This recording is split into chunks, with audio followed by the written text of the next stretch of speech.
Welcome to Steve Tees Off, brought to you by riversidegolf.ca. Kenny Poirier and the crew down there. Without them, this podcast would not be possible. I would like to take this opportunity to welcome our guest, Cory Renfrew, who came highly recommended from a previous guest, and he was a guy that I absolutely had to talk to. But Cory, let's start off here with your roots. Here, you're a member of the British Columbia PGA. Tell us where you grew up.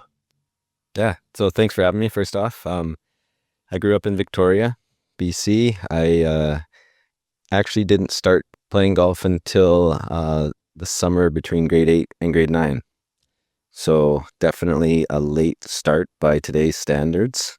Yeah, that's right. Yeah. I played kind of what I say, everything else. I played ice hockey and soccer and baseball and roller hockey, and didn't get into golf until that time, and got into it through just buddies playing. It was kind of the summertime and nice weather, obviously, and I was, I guess, in between, some sports because it was that summertime. Baseball? You played? Yeah, so baseball was happening at that time, and then when baseball wasn't, it was, I overheard that they were going golfing and driving range and stuff, so that's where it all started. Did anybody else in your family golf? No, like my dad a bit through his grandpa, or my grandpa, his dad more, but not, no, not regularly. So it was more so my friends, kind of them dragging me out or me wanting to tag along with them. What'd you do for clubs? Canadian Tire. Yeah. It was, Family Tire? Yeah, exactly. No, it was all good. We, figured out I was, I'm a lefty in hockey, but we figured out I was righty in golf. How long did it take you to figure that out? I don't think that long. Like I had done, let's say, mini golf growing up as a kid or whatever. So stood on the right side and this and that, but never had a set until, let's call it that, like grade 8 summer to grade 9. You're telling that story. This is just like, I grew up in southern Manitoba, and I remember the guy's name. His name was Rick Mueller, and he played right-handed. His family wasn't that well off. They bought the clubs at a garage sale, and it wasn't until our golf course got a pro, and he saw him swing, and he said, "You're left-handed," and he was a really good golfer right-handed. Oh yeah, and he was better left-handed, and he hadn't tried it before. and he'd never, because what do you do, right? Yeah. Like those were the golf clubs he was given when he was little, and he just and I don't know if you subscribe to this, but you said that you have, before we started, that you have an 8-year-old. Kids are ambidextrous when they're born, right? They don't have a strong side. You always, like, if you have a big kid, you want to play baseball, you want them to learn to swing both ways, as everybody's after a switch hitter. Same like when you're a southpaw, your big kid, you put a baseball in their hand because you want to be a pitcher, right? Kind of thing. But golf is one of those, like, how do you know? Okay. Yeah. Because some guys play right-handed and they putt left-handed. Yeah, I've seen it, heard it. I think it's rare. It's really rare. Yeah. Very rare. And I can promise you I'm not good or at all lefty. So I'm sticking to righty. So you hang out with your buddies, you go and you're starting to you're growing up in Victoria, and your kids, the kids you're hanging around with, are going to the golf course, and you decide to tag along. And when did you, like, how old were you when you went, you know what, I'm kind of good at this? Several years after I started. It wasn't immediate. It wasn't like, no. And I remember it, say vividly, my journey, say that summer I figured out, Cedar Hill was the golf course that I started at with my buddies, and it's a par 67. And I was a high 90s, in the 100 shooter, like right away. So I figured that out. I was, that summer, maybe got down into the mid 90s. When I broke 90 for the first time, I shot an 86 at Cedar Hill. And I don't think it was that summer, but it might have been soon after. So, Cedar Hill for a couple of years, let's say from the 14, 15-year-old range, kind of kept at it. by then I was probably, say, cutting back on soccer and starting to cut back on ice hockey. I was small, and I was getting, say, injured, or once body contact and stuff like that came more into the sport, I wasn't having as fun, let's say, right? Yeah. Small kid who's used to kind of deking in and out of someone, and then they get pushed over, and it's not the same, right? So, yeah, I definitely took to golf more. When did you start playing? Like, when did you start playing tournament golf? Literally like 17 years old, and as a junior, you can be 17 and 18 are your prime, say, junior days, and once you're 19, you've kind of graduated out of that, essentially. So yeah, I tell people I was not good for years, and only had a couple years at kind of junior golf, where nowadays kids are kind of playing since they're 8, 9, 10 all the way through, and they get the hang of tournament golf and stuff like that. So you really didn't get into the tournament golf until Correct. you were like 16, Yeah. 17 years old. Yeah. And where do you remember your first tournament you played in? The one that comes to mind is, say, like the Cedar Hill, say, junior club championship, or a Cedar Hill junior event of some sort. One that's sticking out right now is I remember getting to a playoff with someone who seemed like he was 7 feet tall at the time. So I'm sure I was 4 foot something or 5 feet, and he was 6 feet or something. And I ended up losing in a playoff, and I can't tell you anything else. I forget what we, if it was a 1 or 2 day, I forget what we shot, but I remember that, and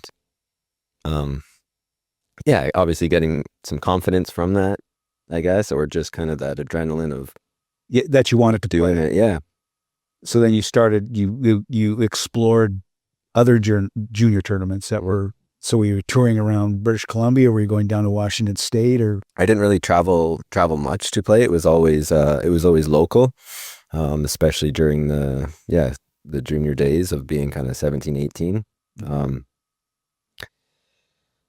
I would, I guess, try out and made the Claremont High School team. First bit at team golf, so to speak. The high school golf season isn't glamorous or long by any means, but it's a couple tournaments, and all of a sudden you're in provincials or regionals or something like that. So how did you make your way to UBC?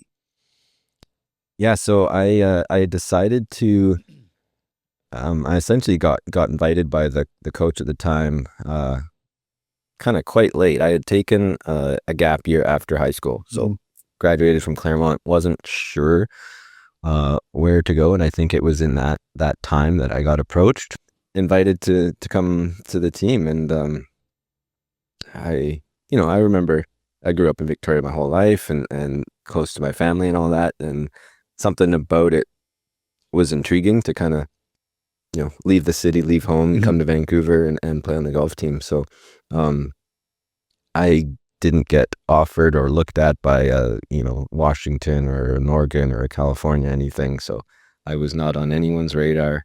Just UBC. Yeah, and I think SFU? it was SFU? No one else, and not even UVic. Really, your own backyard. Exactly. So I think by the junior golf tournaments are in the summer, and I must have had some decent finishes, and it was all of a sudden an invite from the coach just based off of some kind of local or BC events and stuff like that. But who was the golf coach there? Chris McDonald recruited me at the time. Yeah. Had you made up your mind that you were going to university before the golf, or the golf made up your mind to go to university? The golf did not make up my mind to go to university. I was going, I can't forget the exact timeline, but it must have been, I graduated grade 12. I guess I wasn't sure, like I took a year off, but I must have been the summer after grade 12 where I really kind of like flourished or whatever, and then got invited for that following year to attend university. So it took, I graduated grade 12. I played that summer. I got winter and spring and summer again of golf before September of when I started university. So continued to, I'm sure, build sort of a resume, and Mhm. that's when we kind of made the decision to go there. Yeah. And so you played there for how many years were you there at UBC? 4? Golf for 4, school for 4.5, 5. Yeah. Yeah, it always happens. Then after you played at UBC, explain to the listeners and the viewers what playing golf at UBC, who you're playing against. Who are you against? So we are in the NAIA. Okay. We've always have been. That is essentially kind of, there's NAIAs from in the States and stuff like this. So essentially kind of smaller, differently ranked. Like it's not NC. It's not NCAA, but you're playing up at a school, so you're going down. Correct. You're getting down to the States and playing. Exactly. Yeah. The majority of it, Washington, Oregon, California, or honestly, like the tournament schedule is an interesting one. We could go and play a Washington state tournament against NCAA Div 2 schools, and there might be one other NAIA in it, and we can play in that event and we can get points and rank. So it's not always competition against the same NAIA schools. Okay. We can go play a Div 1 tournament and, with a bunch of other Div 1 NCAA teams and stuff like that. So we do have a conference, and we are ranked, say, within that conference, but you're not just playing your conference all the time at different courses. So it's an interesting schedule. But yeah, ever since when I was on the team way back, we would have some cool, California trips, and some would definitely be driving down to Washington and Idaho and close places. But I remember, we luckily went to Hawaii one year, and that would have been nice in January. And yeah, I forget when it was, but yeah, it was a good time for sure. Yeah, it was never a bad time to go to Hawaii. But yeah, it was. And what kind of schedule were you? Explain the tournament schedule when you're playing at UBC. Obviously, you go. The school year starts in September. I would imagine there'd be some tournament golf September, October. Yeah, exactly. You pretty much start right away. You show up to school, call it September 1st, and on the Monday, Tuesdays when most of golf tournaments happen in school. So you play from September to mid-October, and about 5 events, which is almost every week. Mm-hmm. So come out of the gate hot, take a little break from mid-October all the way to essentially February or mid-Feb or March. And then March, April, and May are pretty intense again with tournaments. And how many players are on the team when you guys were traveling? 5? Correct, 5. 5? That's the standard. 5 travelers, 4 scores count at each round, essentially. Mm-hmm. And the years that you were there, were you guys winning? Yeah, we were always, say, well ranked and highly ranked in both NAIA and in Canadian golf. We won our NAIA national championship, which was big, I think, first for our men's program. One of the years I was there, I think it was the 2007 year. Yeah. During that time while you were playing golf at UBC, because it wasn't completely uncommon for players to go off somewhere else. You know what I'm saying? Like to go and transfer to such a school or whatever. It's, I think that's probably going to happen at SFU now with a couple of golfers are going to maybe move. Yeah.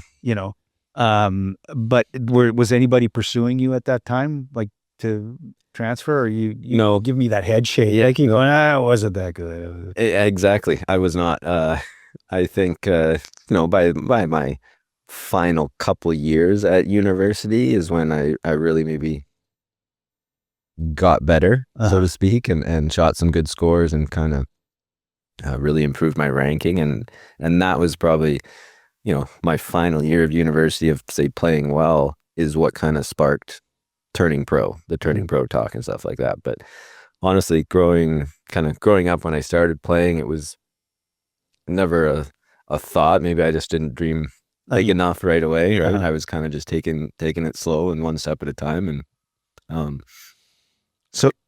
So you finish school and you make the decision that you're going to turn pro. Okay. So talk about that a little bit. Like you're going to like, that's kind of a big decision. You're finishing university. I would imagine, I'm sure your parents were supportive. But it's also saying, well, I'm going to turn pro, which there's an assumption that you're going to earn a living doing it. Right? No? yeah, I mean, yeah, you gotta, I guess you gotta hope for that or work toward that. Yeah. Yeah. So when you turn pro and you say you're a pro, Yeah. you want to earn your the implication is that you're gonna earn your living doing that. So yeah, that had to be in the back of your mind. Yeah, right? for sure. For sure. So I again say took a year off after finishing university. So I actually played a BC mid-am. You got to be 25 years old. So I was still an amateur at 25. Played the summer of that as a BC mid-am, or as a mid-am at 25. So I didn't turn pro until say the fall of being 25 years old, and had some unbelievable assistance from Cordova Bay Golf Course, where I began working kind of through high school and stuff like that. I went to Claremont. Cordova Bay was just down the road. The owners and the staff and they helped me kind of with the membership, essentially, raise funds for me, say, hey, we're supporting you. We know, you can play and you want to do this. We'll support you. So, I began kind of making the plan to, go down to Arizona. I found out that that's where guys go to compete and practice and play around and get ready for, say, upcoming seasons. So, did that. I quickly realized I did enjoy Arizona golf in the winter, and nice. I joked with everyone that I didn't see snow or rain for about 6 years because it was, Canada, west coast of Canada in the summer and Arizona in the winter. And so what was your first, where did you make your pro debut? What was the first event that you played? I guess it would have been in Arizona. Back then it was called the Gateway Tour, and it's gambling on the golf course, right? It's you pay to play. Yeah. And it's not cheap. And I'll be honest, it was essentially say like $1,000 for one event. And, they had a schedule of say 15 events over, call it November, December, January, whatever, something like that. So I was slated to play them all and essentially wrote a check for 15 grand US. I'm in them all. And I think I definitely missed the first cut by a lot. And these were guys that kind of say grow up there and literally can roll out of bed and go to the golf course and shoot 64, 65 and take all these Canadians' money because they're coming down thinking they can compete, right? So it took me a while to get my feet wet and made a couple cuts and felt more comfortable earning some of that money back. And so that would have been, say, my first pro debut was kind of on the mini tours in Arizona. By the time, say, spring came around in 2012, it's when I got my Canadian Tour card. And how did you get, how explain that process? Yeah. Did you have to go to qualifying school for the Correct, yeah. And it's just one tournament. Might be different nowadays in terms of how many events they are, but essentially, they posted a qualifying schedule of, say, 4 or 5 different sites you could go to. And I chose one in California, call it in March or something like that. So, successful right away. I think I had done enough training in that, say, mini tour winter that I figured out, okay, this is... So how old are you now? 26, 27? Exactly, yeah.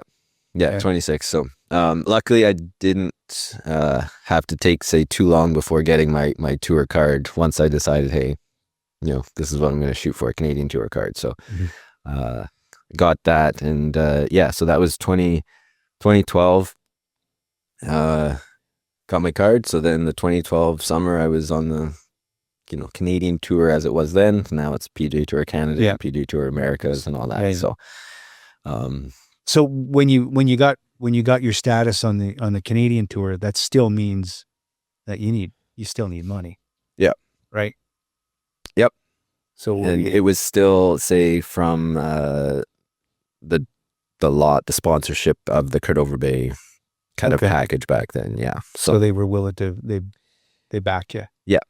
Yeah, it was essentially like they helped me, say, make a little plan that said, let's say you need $40,000 or whatever it might be to kind of travel for the year. So we were able to gather something close to that, and then that was what I could spend and use, and I didn't want to come back with nothing, but I ended up say spending that, but then winning essentially that back. So then I was good for the next year, and odds and ends and stuff like that. So then you shot a 59, right? Correct. Yeah. What tour was that on? That was on. Yeah. So when called the All-American Tour, which is say like a competitor or a sister tour to the Gateway Tour way back then. So there was a couple mini tours. That was a mini tour. Yeah, down in Arizona. Yep. It was a 3-rounder. Most of them are 3 rounds, and they cut after 2 rounds down there, and then they pay the people who make it to that 3rd round. So it was a good process. However many you started with, you cut to the 30 percentile. What was first prize? What was first place? What was in? Usually around like $15,000. Okay. Yeah. So, if you gave you 1,000 and won 15, you're lucky on the back. Yeah, happy camper for sure. So, so to that point, that 59 was in the first round. I forget how many shots I was leading by. So that was a 12 under round, par 71. I birdied the last 2 holes to shoot that 59. I want to say like the next person maybe was 6 under or something, or a 5, like 5 or 6. So I was 12 under after day 1. I then shot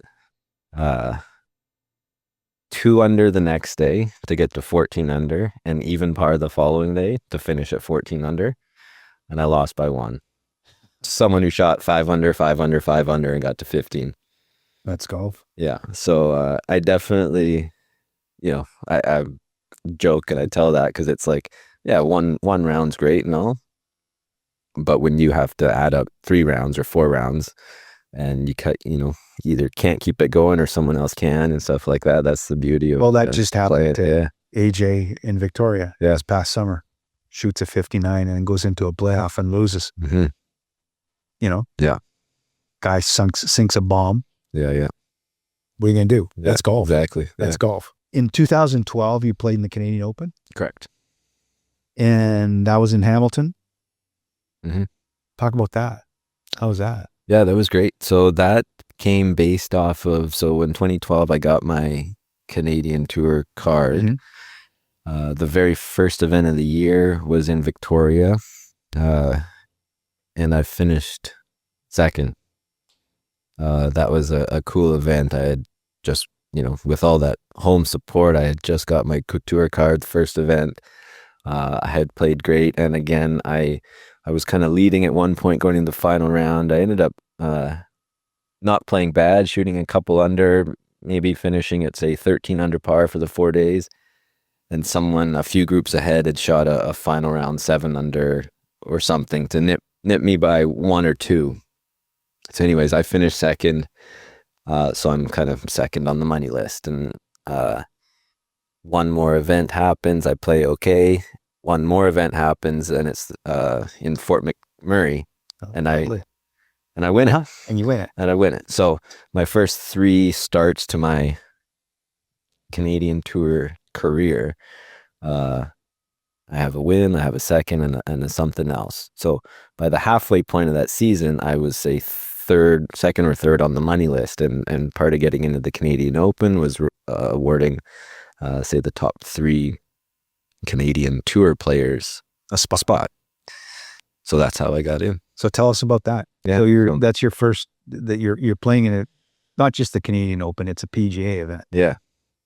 Yeah, it was I don't think I was ready. I don't No. think I was ready for it, but it was cool. My family or my parents flew out to Hamilton with me. My buddy from Victoria had the week off or took it off and came and caddied for me. He's a huge golf fan. You know, I joke like I was putting next to Ernie Els and this and that, and you know, whatever came across me, I asked for his picture and stuff like that. So I was You were a fanboy? I was the tour guy getting pictures with a couple of the guys. Which looking back, I kind of obviously laugh at, but I'm like, man, That's got to happen though. I mean, who knows? What are you going to do? Yes. Of course it's going to happen. Yeah. So it was my first, you know, I probably didn't even think about getting to the PGA Tour, and all of a sudden I'm there. You know, I played a practice round with Chad Campbell, who was a good friend of Lance at Cordova Bay. So kind of college buddies who I had a connection with from Cordova, and helping me kind of get this pro thing going. Yeah, it was awesome. How'd you do? I missed the cut on the number kind of by one. Yeah. I was looking back because I forgot who I had played with even. And then I looked and I remembered I played with Will McGirt, and Will McGirt finished second in the event. So I was playing with someone. Finished second? Yeah, who finished second. I played with Alex Roca, so that was our pairing.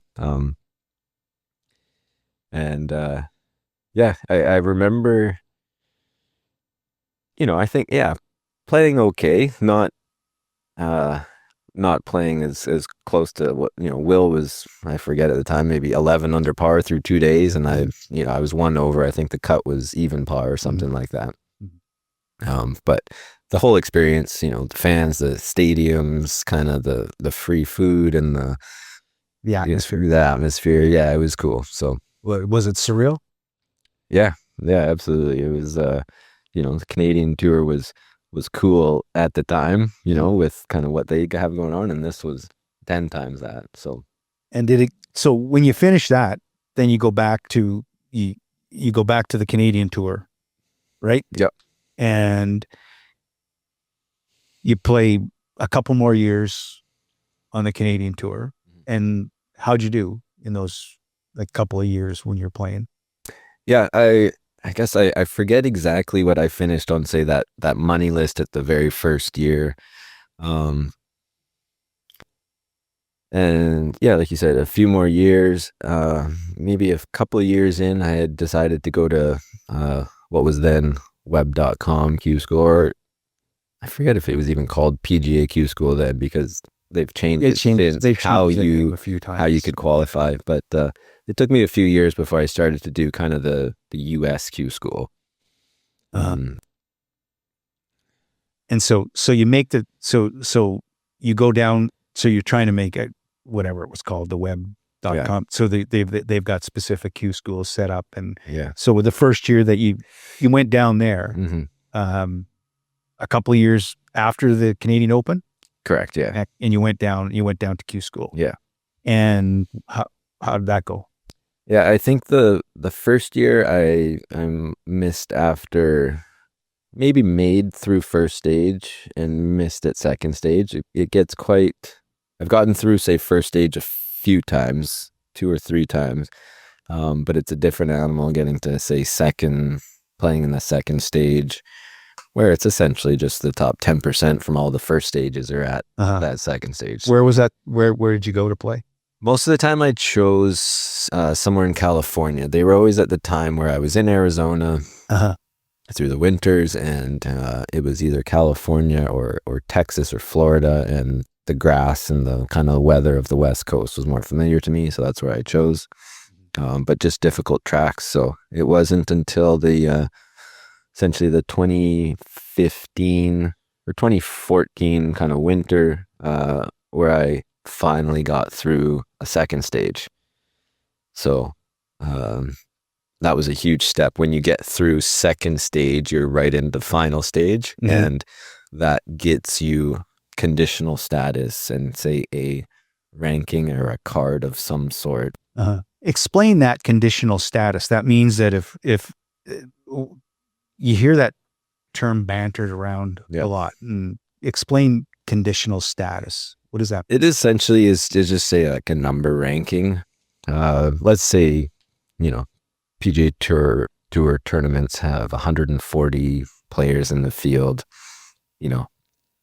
Different people, say from either past champions or money lists or you're kind of section, ranked in sections. And conditional just gives you a number that's like a waiting list. If somebody drops out and yeah. So, what, excuse me, the positive from it was conditional status kind of gets you, or got me at that time, straight into PGA Tour Monday qualifiers. Okay. Big bonus, as in the past, and I think still now, there was pre-qualifying for Monday qualifying. You had to qualify to get into the qualifying. Exactly, yeah. Which made sense, right? Yeah. They wanted to say, the revenue and say wean out anyone that was, just trying to get into it. So that was big. That kind of, and that was kind of my year where I played a couple more PGA Tour events based off having Monday qualifiers. Yeah. Got into the PGA Tour events based off just kind of being able to play the Monday qualifier, not having to kind of go to a pre-qual and maybe miss or make and stuff. So how many golfers are in those you played the Fries, right? Yep. And you played the waste, it's called the waste management. Yeah. Still, was it called the waste management back then? Yeah. Like now it's WM. WM. Yeah. WM Open. But you got into so how many golfers are in that Monday qualifier? It's essentially like a full day, like a 144 essentially. 144. Yeah. For how many spots? 3 or 4. Beauty. Yeah. So you and that's, what is that, played over 2 days, or is it just one day? One day at always a course offsite, so it's not the tournament course. Mm-hmm. But yeah, it's like a morning crossover, a first tee and a 10th tee start for a morning wave, and an afternoon, same thing. And it's just a shootout, a one dayer. And so you finished top 3. Did you win, or were you the top guy? Is there any, I'm going to ask, I got a couple questions for you here. So is there anything prize related aside from getting into the tournament? No. Good old handshake, kind of. Well, a little card that says, here's what you show the front desk when you go to the event. That's what you get. Yeah, so they don't turn you away. Can you forge it? Photocopy it? Yeah. So so you do this, and you get into the Fries in 2015. How do you make up? How do you? Yeah, so I had to look back to which came first. So the Phoenix one actually came first. Waste management came first. Okay. Yeah, and I played the Monday for the Phoenix, shot 6 under, which by today's standard is nowhere close to getting in. Like it's 8, 9, 10 under par. I've seen scores recently. So it was kind of, say, poor weather or windy. I shot 6 under and I got in. Can I talk about the event then? Yeah. So show up, say now so play it on the Monday, Tuesday, and I'm now allowed to go to TPC Scottsdale and start my practice. So check in and all that. Was it a wild party? It was getting there. Yeah. I mean, it was just still Tuesday, so people were working and not getting ready yet for the weekend. But yeah, so anyways, good practice rounds. I had a practice round with Mike Weir that week, actually. He was there. Pairings come out, and I'm paired with Tony Finau and Justin Thomas. And the only reason I can think of I got paired with them is because they were essentially like rookies at that time, or someone got sick and they just picked my name out of the Monday qualifier hat and put them with it. But I think they were starting then, because I had played with Tony on the Canadian tour, and I think Justin had just graduated from the web.com Corn Ferry at that time. So yeah, that was crazy. Like I had known they were, good guys and great players and stuff like that. So were you in awe, or were you beyond that stage? Yeah, no, I think I was beyond that now. Yeah, I was in awe back in 2012 at the Canadian Open, but a few more years of playing around, tour golf and stuff like that. I wanted to. I didn't take any pictures alongside them on. You weren't fanboy. I wasn't a fanboy that time. No, I was. So how did you do? How did you finished? You made the cut in the waste management, right? On the number, yeah. On the number. So you made a few bucks. I did, yeah. Yeah, I remember missing like a 5-foot putt on the last hole too, thinking I missed the cut. Turns out the afternoon got windy or rainy. It was actually a windy and rainy week in Phoenix. So made the cut on the number. And yeah, so on the number, didn't play crazy well on the weekend to like really move up. So I think I finished like 55th or 59th. 59th. Who else did you play with? In the other? Yeah, so I played with, ended up being in just twosomes on the weekend. Troy Merritt. Yeah, he was a Boise State kind of a college player. And then Brian Davis, kind of a journeyman. Okay. Older fellow. And yeah, Brian was my fist pump partner on the YouTube video on Sunday's chip-in. So super nice guys though, yeah. That's the one thing, I guess the question to ask, and we've got one more. Talk a little bit. You chipped in on the 16th, right? And that's the big hole there. That's and the funny thing is that the waste management, I know Brad, you worked pretty well. And I swear to God, it was like 3 minutes after AJ almost holed out on that hole. He texts me because he's watching it, right? I don't know, holy shit. Like, you make a hole in one on that hole, people are running around naked and jumping into what's that like? It's bananas. That's the Coliseum hole. That's the crazy hole. That's where all the... Yeah, and I think it's obviously grown over the years, and it wasn't tame when I was through there. Like we had a beer shower going and stuff like that. The green got littered with cans and bottles and stuff like that. So it is just a party, and they the staff embrace it. They know it's going to happen. They kind of get the golfers through there safely and all that. So it's one of those holes where you don't want silence. You don't expect silence. Like the more noise, the better. It almost kind of drowns it out. I got to ask this question because I've never been to the waste management, to WM. On that 16th hole, if you hit a shitty shot, do they boo you? Yeah. I had to chip in, which means I missed the green, so they booed me. They booed you. Yeah. Big time. And I had actually hit kind of the shot I wanted. I was just amped up, and it carried too far and took a big bounce because the greens were firmer and faster on Sunday. So it wasn't,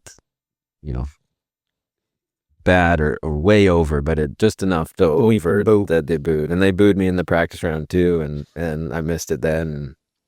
Looking back, I remember I made 2 birdies on that hole. So the chip in Sunday, and I putt on Thursday or Friday. I think I 3-putted for bogey once, and I parred one. So I came out of there 1 under par. That's got to be the thing. It's got to be a lot of pressure though. Like I heard the number like 16 or 20,000 people all around one hole.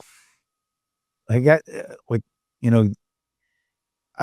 remember I told this story before. I remember the first tournament I played when I was 14 years old, and there's like 30 people watching, and I'm crapping my pants. I'm going, oh Jesus, not just my 3 friends with me. Yeah. These parents actually want me to shank one. And to me that it's like you go watch NASCAR or whatever. People don't go. They want to see the crash. Yeah. Golf is the same way too. You want to see the meltdown. Right. That's fans, because it makes them human. It makes you human. For sure. What was it? The Masters, Greg Norman playing, God. And he put Nick Faldo, and Nick Faldo, I think Norman put 3 in the water, and Nick actually wanted to help him, get to it. But everybody, it makes you human. But the waste management in Phoenix is like people go there that aren't even into golf. They just go there for the party. That's what I'm told. Yeah. I've never been. Okay, but that's what I'm told. So you play there, you tie, you make some money, and does that automatically get you into the next tournament? Like how does that work? It doesn't. No, on the PGA Tour, you have to come in the top 10 of the event to get into the next event invite. So no, that was just kind of a one-off. If I had played better, that would have been sweet. But nope, just that one, and then kind of stayed down there. That was still throughout the winter, so that was kind of the mini tour season for me. How did you get into the Fries though? And because that was after. Correct. Yeah, the Fries was then in the first event when they had the PGA Tour wraparound season. The Fries was in the fall of 2015, but for the 2015-2016 year. Okay. And I had still had that, say, conditional status that got me into the Monday qualifier. So I did a California Monday qualifier. Fries is in Napa Valley. So, and that was probably, say, my most impressive, or the Monday that I remember the most. I shot 7 under at Bayonet, which is a tough course, and I can't even remember if I had a practice round or not. Sometimes it's just like you've never seen the course before. Yeah, sometimes it's just sometimes it's easier that way. Like you see the middle, you don't see the trouble, and you almost play dumb and just kind of go at it. So, yeah, shot 7 under. I think the next best was 3 under. So that So you get in. So I got in there, and went to Silverado Resort. It was kind of the golf course of where the Fries was happening, and so again, kind of had a friend on the bag caddy. I played that week. I think I got paired with a guy named Andrew Loop and like Robert Streb or something like that back in the day. So and then I actually looked at the leaderboard again, and Rory was there, and Hideki was there, and Justin Rose, and I'm like, at the time, again, I was you're just oblivious to it. Like I remember seeing Rory, on the driving range and stuff like that. So I do remember bits of it. But again, I played a practice round with, I think, with Hadwin and maybe Nick as well, and just tried to soak in kind of what they were doing out there, and had a great time again. I think I missed by 2 or 3 shots the cut on that time. I think I shot 2 over or 3 over, and the cut was right around even or 1 under. So now after this, you continue. You go back to those 3 PGA events. You end up going back to the Canadian Tour and playing the Canadian Tour. How many more years did you play on the Canadian Tour? I would say 2 more after those events. So into 2017. Yeah, I feel like I would have done, say, Q school again, the American Q school, and missed getting through second stage. So then missing the conditional again. So 2015 was, say, the year that I had all those chances. And then I think I went again and missed in 2016. So I played the Canadian Tour again. And by then was, I guess, more of the, call it college kids out of the States were coming up and playing PGA Tour Canada because they were rewarding the top 5 or 10 with now Corn Ferry cards. Yeah. So it was their ticket to like bomb up to Canada, crush it in Canada, and then get back down to, play then. So we, and I especially, were noticing, the talent getting way better, and say the money staying the same, and it just getting tougher and tougher. Tougher and tougher, exactly. So that, kind of started the trend of, man, like, can I keep doing this? Do I want to keep doing this? Stuff like that. So I had, fresh off, say, a sweet year of experience. So I think 2016, I kept at it as much as I could, and, didn't see, crazy good success or something like that, but then tried again in 2017. And it was kind of then that I said, man, maybe I don't for 2018. So, yeah. So then you you pivoted, you made a change, you decided to shift more, like the economic, let's just call it what it is. The economic reality of it is that like you can't play professional golf. Yeah. And well, I'm not even going to say win. You got to be in the money. Yeah. Right. And if you're not in the money, it's pretty tough. For sure. Yeah. You know, it's pretty tough. How long can you go? How long can you hang on? And that's not it. You know, it is. I say this in every episode. It's a meritocracy, man. Like that's all it is. It's a pure meritocracy. You know, you got to play really, really well. Yeah. And it's not like the competition's getting any worse. It's getting better. Exactly. All the time. And if you're not getting better, you know, somebody's passing you. And I think I remember that when they started, the Americans started coming up here and playing on the Canadian Tour. And like you said, crushing it. And you're going, okay, well, how long am I going to do this for? Mm-hmm. So you make the transition to coaching, or to talk about that, like that mindset that you go through. Like, where are you, what's the thought process where you're going, okay, well, this ain't working. Do you beat yourself up, or do you just go, you know what, I'm going to accept what fate's given me here and try to make the best of it? And it appears that, I'm not going to put words in your mouth. Yeah. No, it's all good. No, I wasn't beating myself up. I was, getting tired of the traveling and living out of the suitcase kind of a lifestyle. So I was almost excited to, get back to Victoria and kind of like, okay, let's settle down. Let's not wonder where the money's coming from. Let's, start working again. So it was at Cordova Bay. They happily invited me back. And so with, say, the pro shop role came, you can teach and stuff like that. So I started doing more of that. And yeah, I enjoyed it. I was, it's not as stressful. I know it's not as glamorous. But it's not as stressful to know, like, okay, hey, I got a job today and I'm getting paid in 2 weeks and this and that. Right. Yeah. So that's what it turned into. And, I'm super thankful for them for having me back and kind of letting me grow as that kind of a instructor and a coach, and did kids camps and stuff like that. So, it was definitely a big shift to, say, working on my own game, and all of a sudden I got to, say, work on everyone else's, and but it was all good. How long were you there? How long were you over on the island for before you moved to the Lower Mainland? Yeah, essentially a full year. Okay. Yeah, and then I like you said, came.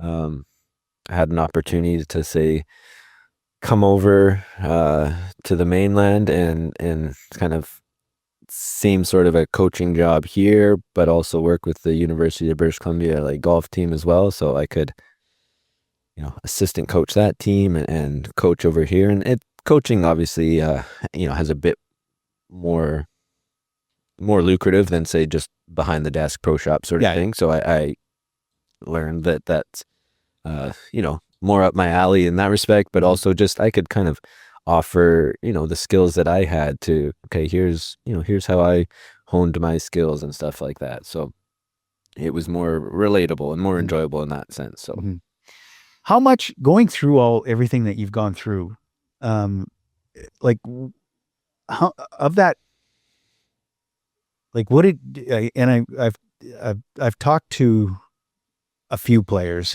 I've talked to Chris Crisologo a couple of times, and he talks a lot about preparation, like preparing yourself, like preparing. And having said that, like, one of my pet peeve, like, I don't like to practice, which means I don't like to prepare. I just like to go play. Yeah. And that's probably why I'm a hack. But the thing is that, what did you take from that, your professional experience, the tour starts that you had, your professional career, and how did that translate into what you're teaching? Like, when you see somebody that's got some talent or that's got something, how do you translate that to somebody you see has talent? Because when you're playing with the big boys, right, you see talent, right? You see a lot. How do you translate that to, like, say you've got some young guys at UBC that are playing, and they maybe think that they're really good, and what really good is, but you see that there's potential. What do you take from your experience, and how does that translate to when you're teaching or you're instructing or coaching? Yeah. I mean, professional anything is definitely a grind of, time and effort and stuff. I know, golf and most sports have the physical aspect and then the mental as well. And I've, I kind of snicker. I've seen a bit of both. Obviously, tireless work ethic in the majority of pros, and then just raw talent and an incredibly strong mindset to also get the job done. Right. And, on the Canadian tour, you'd see guys hitting balls for hours and missing cuts. And then you'd see some guy just show up for his tee time and shoot the lights out. Mm-hmm. It's not the way to always go, but it's just how they said, hey, they figured out themselves. Yeah. Essentially, the more they hit balls, maybe they got worse. So they just said, you know what, I'm going to be, mentally strong and stuff like that. So, but yeah, I definitely I promote obviously the strong work ethic and the kind of, fine tuning of skills and the repetition and I'm big on obviously creating pressure in practice and, what Tiger used to do, make 100 of those putts. 100 putts in a row. And if you get to 96 and miss, start again. Yeah, exactly. Yeah. So trying to get that feeling into practice is ultimately, if you kind of can keep that mental mindset when you play, you can be one up on the on the guys around you just by having that belief and that positive mindset in you. But so let's get inside the ropes and let's talk about some of the funniest stuff that you've seen, that you've obviously played at a very high level. Talk about some of that. What have you, some goofy ass shit. One thing that comes to mind is, so on the Canadian tour, I'll just keep calling it that. You were allowed to say carry your own bag, caddy for yourself essentially, for the first 2 rounds. And if you made the cut, because there was just volunteer caddies, barely anyone could travel with the caddy, or if maybe it was a girlfriend or whoever it was, or whoever. Exactly. And I remember this one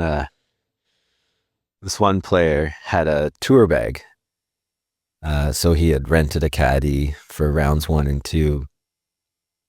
But then, or something to that effect, and then his caddy no-showed him on one of the days, so he was carrying his own tour bag, playing the weekend or something like that, or even playing the first 2 rounds. He didn't have a spare bag and couldn't find one in time, so lug in this big, or maybe the caddy was sick and tired of the tour bag, so just no-showed him, and he was left with it. So he was a big guy,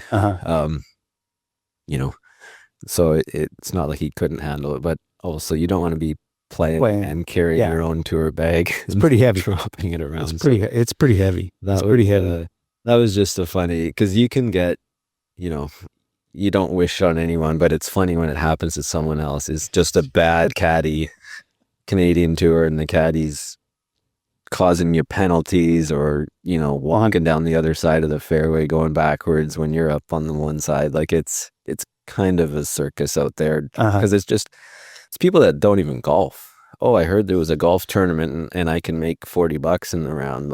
So they just show up. So they show up and, That's funny. See, I never knew that. Yeah. So that was kind of the jokes of the Canadian tour were just, which caddy are you going to get this week? So most of the guys ended up just starting to carry, being like, I can't deal with whatever might happen. I'll carry my bag for 2 rounds and then I'll pray to God that I get a, say, senior caddy in the, or like a caddy who knows what he's doing at least. I never knew that. For the final 2 rounds, because I'm forced to get someone. So most of the time, buddies would ask a player that missed the cut Will you caddy for me? Can you at least You know the game. know You know what what's to going do? on. Yeah. So those were, say, fun times, but funny times as Cool. well. So saying that, we can begin to wrap this up. Where are you at now? You're an advisor or coach at UBC. Yeah. And you're also teaching out of Pacific Golf Academy. Pacific Golf Academy. Yeah. How long have you been there for? The last 2.5 years or so. Yeah. Okay. And you teach, what do you primarily focus on there when you're teaching? Is it juniors? Actually, yeah. So at Pacific Golf Academy, it's kind of it's primarily a junior golf academy. I actually have, say, clients from my previous work, say adult kind of recreational golfers that I linked up with. So I mostly just teach adults who are kind of working folk, and they got the They want to get better. exactly yeah. They can come during a lunch break or kind of after work and stuff like that, and they're out kind of through the spring and summer seasons. Yeah. Last question I'm going to ask you: What do you think of sim golf? I actually, because my previous 2 work jobs in coaching have been indoors in sims. Okay. So I don't mind it. I know I haven't, had much experience like putting in sim golf, but it's not very good anymore. Like, it's not very good. Not that it ever was. Yeah. Getting within 10 feet though. Correct. You don't have to. Right. Yeah, exactly. So I don't mind. I like it, actually. I do too. Yeah. I do too. It's I fast. The weather's always the same. Yeah. And it's not cold. Exactly. Yeah. Yeah. So, having said that, if somebody wanted to hit you up, wanted to get a hold of you, what are you on, Instagram?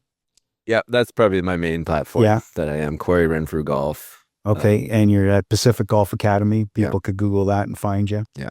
And Cory, listen, thank you very much. I'd like to thank our sponsor, riversidegolf.ca, Ken Poirier. Without him and his team, this would not be possible. But Cory, thank you so much for coming out and spending the time with us on Steve Tees Off. I encourage everybody to subscribe.